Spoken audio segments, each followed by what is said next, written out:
ফিরে বলতো আজকে স্প্রে যাচ্ছি কেন? আরে আর বলিস না। কেন, কি হয়েছে? আরে বন্ধু, টুকটুকি ম্যান যে নিউটনের সূত্র পড়া দিছে আমি এখনও শিখি নাই। এই পর্যন্ত 4 দিন এই পড়া ধরছে, একদিনও পারি নাই। আজকে যদি ক্লাসে যে না পারতাম তাহলে আমাকে সবার সামনে এক পা তুলে হাই বেঞ্চে কানে ধরায়া রাখতো। কি বলিস এগুলা? আমি গতকাল পড়া দিয়ে গেছি, তুই এখনো পড়া শিখস নাই?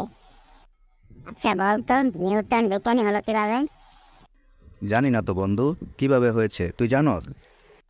হ্যাঁ, অবশ্যই জানি। তাহলে বলতো দেখি আমাকে। আচ্ছা শোন তাহলে। একবার নিউটন একটা আপেল গাছের নিচে বসে সূত্র আবিষ্কার করতেছিল। হঠাৎ এক বড় আপেল তার মাথায় পড়লো। তারপর কি হলো? তারপর সে ভাবতে লাগলো যে আপেলটা উপরের দিকে না গিয়ে নিচে পড়লো কেন। তারপর সে ভাবতে ভাবতে অবিকর্ষ বলের সূত্র আবিষ্কার করে ফেলে। এভাবে সূত্র আবিষ্কার করতে করতে সে একজন বড় বিজ্ঞানী হয়ে যায়। এখন শোন, তুই কি বিজ্ঞানী হতে চাস?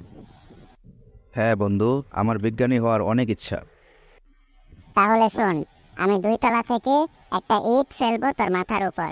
তারপর তুই এই ইট নিয়ে গবেষণা করে বিজ্ঞানী হয়ে যেতে পারবি। দূরও বেটা, ফাইজলামি করস। আচ্ছা আমি বাসায় যাই, টুকটুকি ম্যামের পড়া শেষ করতে হবে। কালকে পড়া না দিতে পারলে খবর আছে। আচ্ছা তাহলে বাসায় যা, পড়তে বস।